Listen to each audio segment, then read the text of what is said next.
New intro. Hopefully you like the theme song. We are here now to talk about the Saudi Arabian Grand Prix, where Max Verstappen won from Charles Leclerc and Carlos Sainz. Jordan, I'm now in Kevin Magnussen's home country of Denmark. And you are in Lance Stroll and Nicholas Latifi's home country of Canada. How do you feel about the race that happened on Sunday? It was a really good race, and I think another showcase of how good these 2022 cars are going to be. I was very impressed with the close battles. I was very impressed with the kind of like the mind games going on with DRS, which I really am looking forward to speaking about.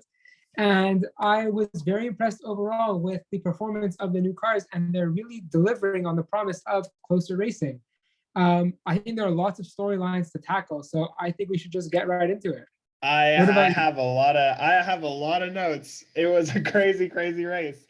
Also, before we get into that, first off, I want your opinion, your public opinion on the theme song that I made for this podcast. And second, we are going to Las Vegas next year. Again, the last time they did it was a Caesar's Palace parking lot. So, Jordan, first off, what do you think of our theme song? And second, what do you think about Vegas? The theme song is fantastic. I just love how you made it yourself, and I feel like it represents us as a friendship, as a podcast. I feel like it just represents us, and I think that it's fantastic. So I applaud you, and I am very happy that it's our new theme song. So everybody, go Jonah. He killed it. And Vegas is a very interesting to me. And I'm really excited to get your take on this because my take might be a little bit contrary to popular belief. I am a fan of the Vegas race in itself. I think it's a good idea to have a race in Vegas. And I think there's nothing wrong with having a race in Vegas. However, I'm not a fan of the context in which it lies in. We're going to be entering a season where we're going to be having 3 American races. We're going to be having more night races. Which is not a bad thing, but it feels like F1 is just chasing more of the money as opposed to, and I might be sounding like the woke fans here, but it sounds like F1 is chasing more of the money instead of really trying to be a global sport, because Stefano Domenicali, every time he's at a press conference, whether it be at a press conference talking about the Saudi Arabian Grand Prix or at the 3rd American race, he always mentions how F1 is a global sport. But if F1 was really a global sport, we would see more races in Asia. We would see Sepang maybe come back. We would see a race in Africa. We would see a race in Africa, or we'd see even more races in South America. There's only one race in South America. So I think that in terms of the actual race itself, I'm excited for it to happen. I think it's a fantastic idea. The fact that they're going to be racing down the strip, because they just gave us a very brief layout of the track. I can't really give my thoughts of it because it seems very simple. Just the overview they gave. I would have to kind of like see like more of an overhead. Kind of maybe have like an example of how a car would look going down there. But I think that the race itself is fantastic. I just don't like the context in which it is situated in. I think that instead of a 3rd American race, they should have went for a South African race or another South American race, or really trying to make it a global sport as a whole. I have a few things to add to your context situation. First off, I really hope that the city of Las Vegas does not tear up the strip to make this this circuit, because it looks great as it is, and if they find a way to complement it with this circuit rather than add things or change things, I think that it would be good. Another thing to add to your context is, Jordan, this is my theory. You could get on this theory if you want to also, but I think that this is F1's replacement for Sochi since it got canceled. I don't know if you agree with me on that, but Look, it obviously is very possible. We'll see what happens this year with with Sochi. But the thing is that I would agree with you, and in a sense I do, but at the same token, I don't, because we're already adding Qatar, and I know Qatar was added before Sochi was canceled, but at the same time, we have to really keep into consideration that these Formula One drivers are also human beings. They're not they in a way they're superhuman, but they're also still human beings. So already Lewis Hamilton claiming that a 23 race season as we had last season, it was I forget it was 23 races or 22 races, but already it's the most amount of races they had in the season. And you could tell there was fatigue there after him competing for a championship, going off the grid for X amount of months. These Formula One drivers are human too. So I understand that you want to add as many races as you possibly can, but at the same time, you can't add so many races to the point where your entire league is going to be burnt out. So in terms of a replacement for Sochi, I would say you already have a lot of replacements lined up. We know Qatar is coming. We know China's coming back. oh yeah, China's not on China's the coming calendar this back. year, and China is coming back. They have, I think, a 5-year deal signed. We China's have actually coming back. we have a 10-year deal with You Jeddah. know how much I don't like that circuit. I know, and they just signed the next. Imola was never supposed to be on the calendar until Yeah, last now year, but Imola's back for how many years? I think it's back for 4 more years. It wasn't supposed to be, but now it is. So these Grand Prix are replacing, first of all, other Grand Prix, and also were done for the purpose of adding on. So I Yeah. would argue that we're already adding on by adding on Imola, we're already adding on by adding on Qatar, and by having China come back with that new deal. So I think that in a way it could be, but at the same time, they have other viable options in their arsenal to replace Sochi, and they didn't need this to replace Sochi. Yeah. I mean, I'm really iffy about the fact that they're going to Las Vegas because the last time it went so well. Don't you remember? Well, I mean, we don't because we weren't even born, but it was, I feel like time is not linear, time is a circle. And Formula One is proving that time is a circle by making 3 US races, two of them being street circuits. Have you seen that before, Jordan? It's called the 1980s and the 1990s, where we threw out different circuits. I mean, at one point, there was how many street circuits were there? There was Detroit, Long Beach, Dallas, Phoenix, Las Vegas, all in the span of like 10 to 15 years. And none of them went well. You want to know why? Because they're no longer on the calendar. So if they were really good races, they should have stayed on the calendar. So I feel like this is F1 trying again to say, hey guys, you know those street circuits that you liked so much and that the drivers absolutely hated? We're going to do that again. And I don't think it's going to work out, especially because I don't think Las Vegas cares enough about F1. I think they care about the betting aspect of F1 more than they do actual F1. It reminds me of I think it was at Coda a few years ago where David Coulthard was in the broadcasting booth and they showed a video of Christina Aguilera filming the cars as it went by her. And David Coulthard said, yeah, well, this is Christina Aguilera pretending to care about Formula One. And I think that is exactly how Las Vegas feels. So that's the way that I see it.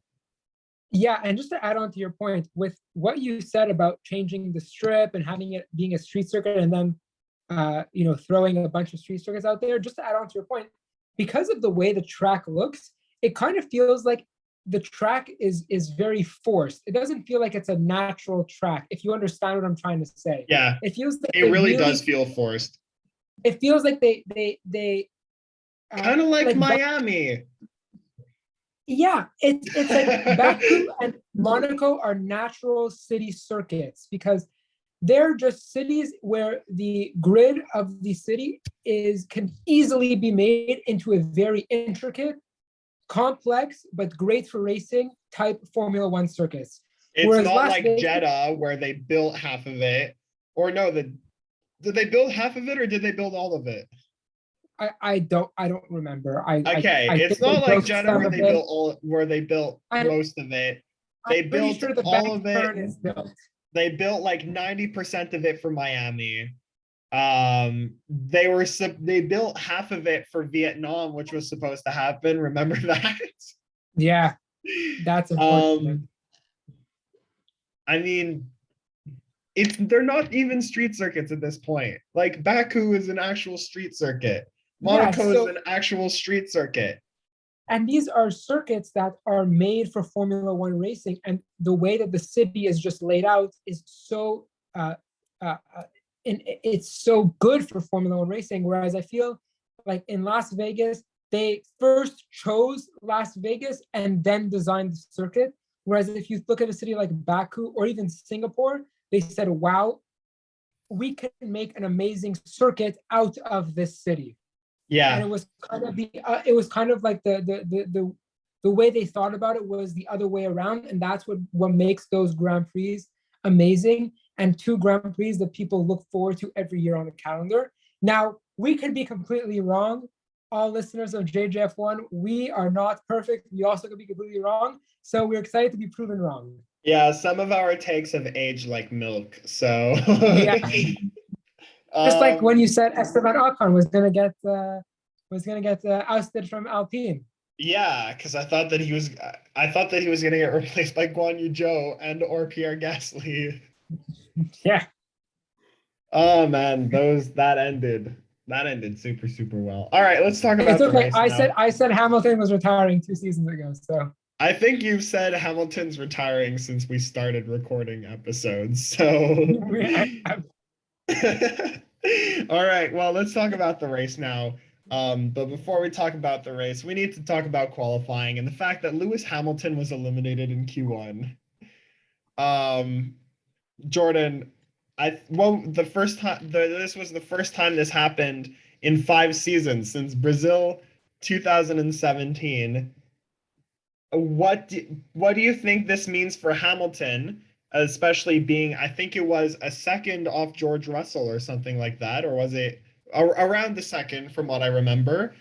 And what do you think this means for Mercedes? I think that this means Mercedes is in for a year. I think that this time, when they Another claimed one that of your hot takes aging absolutely perfectly. I think this time when they said they were sandbagging, there might have been a little truth behind it. But I do think it's because of the power unit. Again, I can't stress this enough. I said this so many times last episode. Aston Martin not doing well. Williams not doing well. Their customer teams are not doing well. There is a common denominator here. It can't be hidden that all the Ferrari cars and all the Ferrari powered cars are doing incredibly well. There is a common denominator there. I don't think that Valtteri Bottas gets into Q3 in an Alfa Romeo 2 weeks in a row on two of the fastest circuits on the calendar as a coincidence. So I'm going to really claim that the power unit is the problem. And what I'll say is that because Lewis Hamilton is so desperate to just exceed expectations, and he is such a natural competitor and racer, he's willing to sacrifice everything and put everything on the line to be the best version of himself. And that's what he did. But the problem is that sometimes when you do sacrifices like he did, and you change the configuration of your car with the lower downforce wing, higher downforce wing, when you change the configuration of your car, you can either hit or you can miss big time. And unfortunately, the 7-time world champion missed big time. And I think that's what it comes down to. I think it just came down to him sacrificing everything to get the most out of the car, and it really turning the wrong way. I think that this also shows that Lewis Hamilton is human. Yeah. Lewis Hamilton actually showed that he could have off days. I feel like how many times are we going to say that he finished P10 and he asked if there was a point for P10? Um, which is something that we haven't seen from Lewis Hamilton since probably since I could remember. I mean, really, in recent memory, we haven't seen an off day like this from Lewis Hamilton in a very, very long time. And like you said, I think it's a mix of the Mercedes power unit, but I'm also putting this on. I'm putting this 50% on the power unit and 50% on Lewis himself because of the fact that George Russell actually showed that regardless of the circumstances that the car is in, he could still put that in the top five or in the top, I mean, at least into Q3. I forget where he actually qualified, but it shows that comparatively, Lewis just had a really off day because George had a relatively decent day. Yeah, I think that from what the post qualifying interview, what he said, I think that him and George had a different configuration of the car. So maybe it's the car is to blame entirely. Maybe it's not. I'm not sure. What I do know for sure is that he did clearly go for a move to, to make his car better in terms of the data that they had. They made that move. And like you said, he's human and humans make mistakes. Very normal for humans to make mistakes. So in turn, I have to agree with you on that point that he's human and that humans make mistakes. And that's Lewis Hamilton having an off day. And Lewis Hamilton is the type of person to bounce back from it. I wouldn't, if you were to tell me, do you think Lewis Hamilton gets out of misses Q2 again? I would say the odds are against that. I don't think he misses Q2 again because I think he'll learn from his mistake. Jeddah is one of a kind track where it's very extreme in terms of the speeds. So, maybe because it was an environment that is very different from the rest of the calendar, that they made a miscalculated move. That's also a possibility. But at the same time, it is a human decision. It's a human error, and he is human, and it's normal. It could also be that he was, I mean, Friday was a day in Formula One, wasn't it? Where there was an explosion very close to the race circuit because there was a missile. I don't understand why they didn't just leave, but we're not here to go into geopolitical situations. I think we've had enough of that in our experience together. Yeah, we have had enough of that in both of our lives.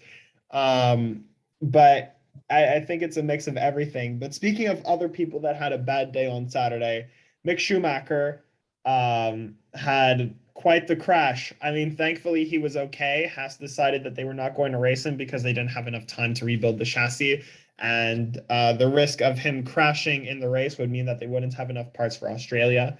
So do you have any thoughts on Mick and how all that ended up? Because I was scared when he didn't move from his car for minutes, for multiple minutes. I was scared that it was something bad. Yeah, it didn't look too great. It was a very, very hard crash. I think they said something like a crazy, I forget the number. There was a crazy amount of force that landed on the impact. Crazy crash. He clearly was really pushing on that lap. It really just raises the question that, I said this before, this track is an extreme track in terms of the speeds. Does that make the track dangerous in a way? And a lot of people, if you look on social media, are calling for the removal of this track, not just because it's in Saudi Arabia and there are issues there. Because it's dangerous. Because the track in itself is way too dangerous. I have said this too, Jordan, and you know that. Yeah, and last year there were the blind corners, and that was one area of concern. They attempted to fix that, but clearly that's not the only issue. And it's really unfortunate because if the track had more of an open layout, kind of like Spain or, to the extreme of Le Castellet, if it had an open layout, it might be a safer track, but because it's a street circuit, it makes it more dangerous. And that's the question that crash raises. And it's a question that the FIA and Formula One have to think twice about, I think. Yeah, I mean, they just need to reevaluate both situations. But with Mick Schumacher's crash, there was another great moment. Sergio Perez, for the first time in his career, was on pole position. Jordan, I mean, we've followed Checo for a very long time, especially through his Racing Point days. Uh, how relieved were you? How happy were you? And more importantly, how shocked were you when Perez got pulled? Because I was shocked. I was actually in a double-decker bus in London, and I was watching it on F1 TV. And as soon as I saw that Sergio Perez went to the top, I screamed in the middle of the bus, and people were very confused. Yeah, it was a crazy moment. I don't think even Sergio expected he was going to get pole because um, Max qualified behind both of the Ferraris, and Ferrari has been the superior car up to this point. Even in FP1, FP2, Ferrari was showing really good pace. So I think that Sergio didn't even think he was going to get pole. I was very surprised, and I think Sergio said it the best. If he would have put 1,000 more laps together, it wouldn't have been as good as that one lap. Yeah. And in Formula One, all you need is one lap. All you need is one, exactly. All you need is one. And I mean, I guess we could run into the race part now and the extreme bad luck for Checo. After going into the pits and thinking that he was making a big brain move, and then Nicholas Latifi binned it in the wall. I mean, was there anything that Red Bull could do there? I mean, obviously not, but how were you feeling at that point? Well, I was just, as a Canadian, I was upset because it's 2 sessions in a row that Nicholas Latifi loses the rear. And in every post interview, he's like, well, I just lost the rear. I think it's the end of Latifi for F1 after this, Jordan. I understand Saudi's a crazy circuit, but get control. Alex Albon seemed to control it pretty well. I mean, a little bit at the end, maybe not, but for longer than yeah, Albon and Stroll. Yeah, I just was, as a Canadian, I was kind of upset when he crashed out. But in terms of the race, it completely changed up the order. And that's the gamble you take when you do an early pit strategy. When your pit window is from lap 18 to 23, and you pit in the early end of the lap window, that's the gamble you take, especially when cars are starting to get pace, 18 laps into the race, and they're starting to find a rhythm, and they're going at higher speeds, they're putting faster times in. When the faster you go, the more chances you have to lose your rear, for example. So that's the gamble you take. And, it changed. And these sorts of events change the order of the race, and it changed the outcome of this one. What did you make of it? I mean, I think that Red Bull actually had a good strategy. If they wanted to pit Checo early, I thought that the lap after Ferrari would have countered, and they did counter, except for the fact that they countered under the safety car, which would not have been the most ideal situation for Sergio Perez. But on top of that, I mean, you need to give Checo credit for the time that he was leading. He was leading like a champion, like someone that is absolutely used to leading.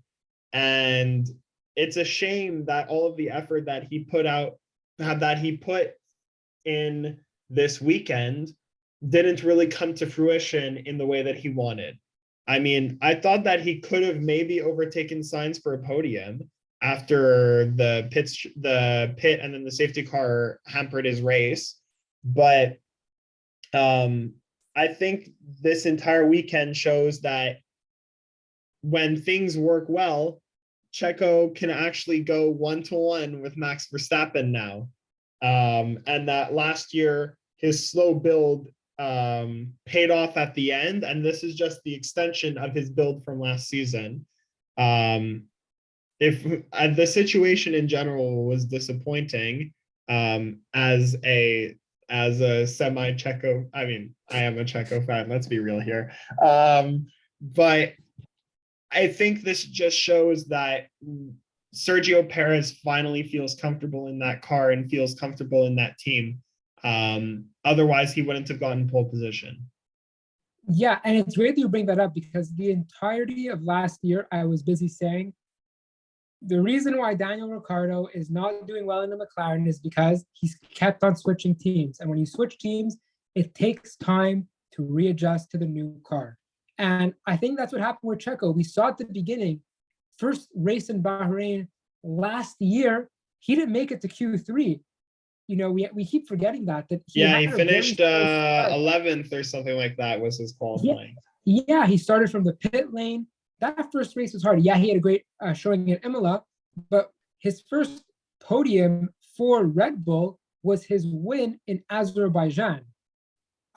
So if we put that into perspective, it took him about 8 rounds to really get to winning level. And even then, he wasn't at the pinnacle of his performance in a Red Bull because Max was performing at the top of his game. Max had crashed out that race in Azerbaijan. So we really have to take into consideration the fact that when you switch teams, it takes a while to get used to the car. Yep. Checo's had a year and had a great ending to the last year. He had 3 straight podiums, I believe, in Mexico, Brazil, and in the United States, if I remember correctly. He had 3 straight podiums. I think so, yeah. You know, great ending to the season. He also could have won on merit for the first time in his career. Yeah, and he clearly now, it's a new season. He's used to the team. He's used to the environment. He can go toe to toe with Verstappen 9 out of 10 times. Yeah. And I'm here for it. And that is exactly what Red Bull needs if they want to win the Constructors' Championship. Absolutely. And with Mercedes, it struggles. Their only challengers are Ferrari, and Ferrari is one tough cookie. Very tough cookie. We're gonna go into Max versus Charles later, Jordan. I have one more thing to talk about before that. Okay. And that is the Alpine cars fighting each other for like all of the race. And the question that I could ask you regarding that is, what was Otmar Safnauer drinking? Look, as a race fan, I think that he was. I loved it. Yeah, he was drinking whatever I want him to drink. If he was drinking margarita, give him margarita every race. Because I thought it was fantastic, especially when he came on the air and said, we're letting them race. That's what the sport is all about. And as a racing fan, we should be nothing but happy. We should be ecstatic that this is what we get to see. Because the opposite would be maintain position, don't try and lose too much time because Bottas is coming, play it strategically. No, that's boring. We're race fans. We're not strategy aficionados. No, we like seeing cars go fast. We like seeing cars go vroom, and they went vroom every time they went down that straight and into turn 1, and it was great. I have to admit, when I saw 2 pink cars battling it out, I kind of got a little excited I was like, ooh, pink cars. Oh, but then I remembered it was Alpine and not Racing Point. Then I got a little discouraged afterwards. By the time they were down the straight, I realized in my head and I was like, oh, shit. Yeah. I mean, there was this great meme that I saw where it's Esteban Ocon always knows how to really fight his teammate went in a pink car. Because the last time he did that, he was at Racing Point Force India, and his teammate was Sergio Perez, and they kept on crashing into each other that season. And I thought that they were going to crash. There was one moment where Esteban Ocon tried to go on the inside, and Fernando closed it a little bit too late, and I thought that they were going to bang front wheel to back wheel and spin out, and thankfully it didn't happen, but I was living for it. I want that teammate battle the entire season. And I'm actually very shocked that Fernando Alonso was happy with that kind of racing, because had it been any of his other teammates, he would have said, this is annoying. Why doesn't he just let me through? I'm quicker than him. This is a GP2 engine. I can't deal with this anymore. But surprisingly, Fernando Alonso liked the fight. So if he likes the fight, Alpine likes the fight, Ocon likes the fight, we're here for it. Yeah, I think at Alpine, especially last year and this year, I think they built a really good teammate chemistry. And I don't know if that comes from within the culture that they have going on at What Alpine. happened to Fernando? Yeah, I don't know if that's really the culture that Alpine is implementing, or if it's because Ocon and Fernando have personalities that just go together like two peas in a pod. I think that we're seeing a different Fernando because he was not known like for this being before. a teammate killer. Yeah, and Esteban, when he won last year, was because of Fernando, and in his thank you sort of post-interview said, people knock Fernando, but Fernando's the best teammate. And that wouldn't happen any other year. So I really think that they've established a great relationship, and that's why he's there for it. Yeah, I mean, I'm living for it. There's no way that Otmar would have done that at Aston Martin. Absolutely not. Absolutely not. Probably because maybe I feel like this is kind of a knock on Lance, and I feel bad saying it, but the teammates were not as evenly matched at Aston Martin or at Racing Point compared to at Alpine. I don't know if that's an equal compliment. I mean, it's a knock on Lance Stroll as much as it is a compliment to Esteban Ocon, which is something that I never thought I'd do because I didn't like him at all. Yeah, you didn't like Ocon. You thought he wouldn't get a contract for the next 3 years. I thought he was going to be out of F1. Yeah, but I put him as my second favorite driver. So it's just I don't know. Another one of my takes, aging like milk. And yeah, so with all of the major events of the race covered, we can now go to the lovely battle between Max Verstappen and Charles Leclerc. What do you think? Let's start with that. It's going to be this year's equivalent of Lewis versus Max. And this one looks much more interesting. Yeah, and that's what it's shaping out to be. And it's great to see, not just a little side note from the racing. It's great to see the mutual respect that they have for each other. After the race, Charles is clearly tired, exhausted, breathing like a dog, but he over the radio says, respect to Max. That was nice. Great racing. I don't think that would have come out of either of their mouths last year when the battle was Lewis versus Max. Yeah. And it's great to see them all the time talking as if they're best mates.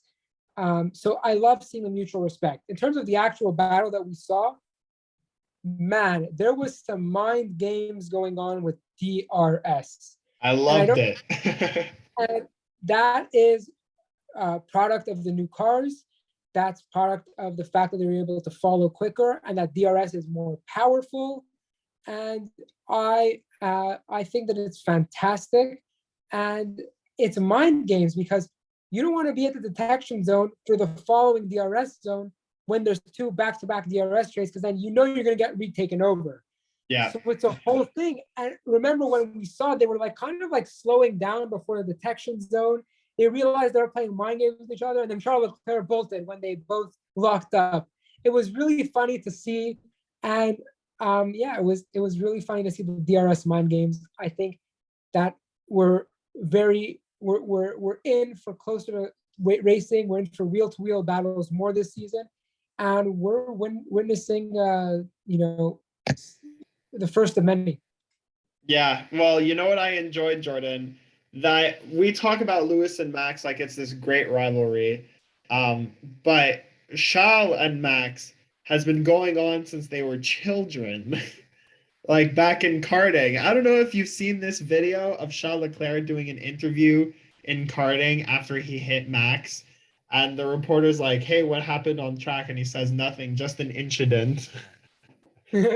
Um, but yeah, that rivalry has gone on for so long, and now both of them are in F1, and like you said, there's this mutual respect between the both of them, and I hope that it continues throughout the rest of the season because we saw how dirty things got at the end of last season.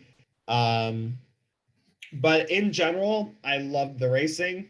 I love the mind games. And I'm very happy that it's also between two teams and not two teammates, which is what we thought that we were going to see with Mercedes for the last few years. But Valtteri couldn't stack up to Lewis. And now you have these two cars with different designs that are fighting with each other at the same time with a world champion and a maybe future world champion in the car. I am so ready for the rest of the season. That is what I have to say. That is what I have to say to that. I mean, there were a lot of people that said that this could determine the future of DRS, where they said, hey, if you're just stalling and you're going to get passed and then you could get passed immediately after, then what's the point of having DRS? To which I say, I think you could just switch the detection zones and fix that problem. Because, for example, in Abu Dhabi and here, you have a DRS detection zone right before the first straight, and then you have a DRS detection zone during the straight, and then after that, there's another one. So if you're fighting and you're within a second, so for example, if you're being passed or you are passed on the first straight, then you have DRS and you could go back. You could just switch those detection spots and it would make racing a lot better if you are the one that's complaining about passing and assisting and everything. So yeah, that's what I have to say about the DRS mind games. But otherwise, I'm ready for the rest of the season, and it's going to be an amazing battle. Yeah, the DRS thing is very interesting, but would you think that it's only really a concern at tracks like Abu Dhabi where there are those two back-to-back DRSs, whereas a track like Brazil, for example, we don't have really two back-to-back DRSs. There's a lot going on between the DRS straights. I think we're going to have to see. Or a track like Losail in Qatar, where there is only one DRS straight. So it's very hard to say because there are not a lot of tracks on the calendar where we have back-to-back DRS straights. Look at Monaco, for example. There's one DRS straight in the entire circuit. Is it really a DRS straight? That's what they claim for it to be. We'll see this year. Have you seen any passing in the tunnel? Oh yeah, it's true. There is a tunnel. The tunnel is the DRS straight also. Yeah. Oh, is the tunnel the only DRS straight in Monaco? I think that from what I remember, the tunnel is the only DRS straight. Right. So yeah. So is that? I don't even know. I haven't. That's the only real overtaking zone, except for like maybe turn one. But then again, you'll just cut to Lance Stroll, and they wouldn't even see an overtake anyway. So.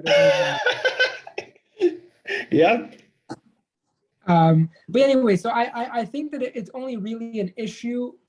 I foresee it only being an issue at tracks like Bahrain or Qatar or Saudi Arabia, where the DRS straights are back to back.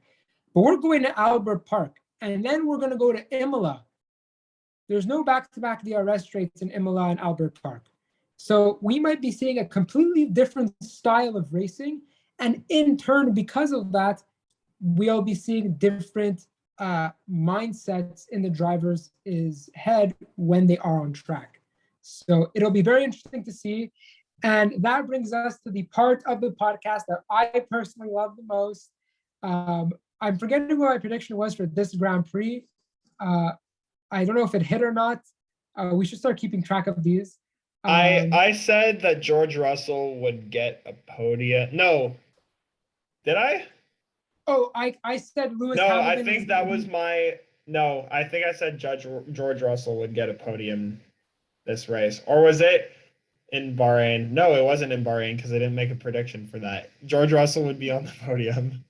Yeah, no, I said I think Lewis Hamilton was going to be first or second, and I missed completely. Yeah. Like it was the one race to not predict that. I want to give a shout out to my brother who last year, whenever he bet on Lewis Hamilton to win races, Max would always win. And then whenever he bet on Max to win races, Lewis would win. So it's the same thing, Jordan. So my prediction this time around is that we're going to see a Red Bull uno and dos. And I say that in Spanish because I think Checo is going to be the uno of the uno and dos. You think Checo's going to win? Yeah, I do. I really like what I saw from him last week. And I really think that it was luck that made him not win. I don't even know if this is a bold prediction. If you don't think that this is bold enough, then you could tell me and then I'll make a new one. But I think someone is going to crash on the remade parts of Albert Park. Maybe. Will be a bold prediction. Well, because they redid parts of the track to make it more interesting and more so that there could be closer racing or better racing. Yeah. I can't remember off the top of my head where they did it, but I think that someone's either going to lock up and end up in a runoff area, or someone's going to lose the rear because they're not used to the new turn. But I think it's going to be something like that. Do you think it's going to be Goat Latifi? I think it's going to be Nicholas Latifi now. And it's unfortunate it'll probably be like, we're Canadian. Let's be real here. It'll be like Latifi or Tsunoda, or I was going to say Antonio Giovinazzi because he would do that kind of stuff, but he's not in F1 anymore. Like, it's either one of the rookies are going to do it. Well, not rookies, but one of the less experienced people, or it's going to be Ricciardo because he always has bad luck in Australia, but also because he's experienced and because he's not used to the way the new track works, he just won't, it'll take like a few laps for him to officially get used to it. So like if it's like Ricciardo or Alonso or even Hamilton, I wouldn't be surprised either. Basically half the grid. That's my prediction. Well, solid predictions. I'm really thinking Checo is showing really good signs. I hope he wins. And I hope Red Bull gets the 1-2. That way they could take, some points off Ferrari so we have a close constructors race. But that's wishful thinking. I also wish that Valtteri Bottas winds up on the podium. So because I still am going for my prediction that there will be at least 2 podiums from Valtteri Bottas this season. I still believe it. And I'm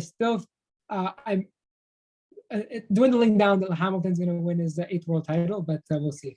Don't talk to me about my prediction, Jordan. What was your prediction?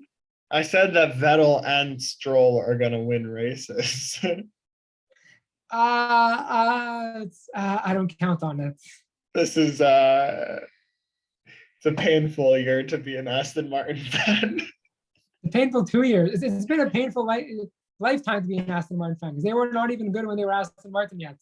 Yeah, that's true. It's been a rough few years. I mean, I'm gonna jump on your prediction a bit, and I'm gonna say that Carlos Sainz is gonna win before Checo wins this season. Well, Carlos is performing very well. But that doesn't necessarily mean that he's gonna win in Melbourne. I think just eventually. Well, I think that we'll see next week. I think that Checo is his week, but I thought it was Hamilton's week, so who knows? All right. Well, if you want to follow us throughout the Australian Grand Prix and for the rest of the 2022 F1 season, feel free to like our Facebook page and follow us on Instagram at the JJF1 podcast. And we will see you for the next episode. See ya. Yeah.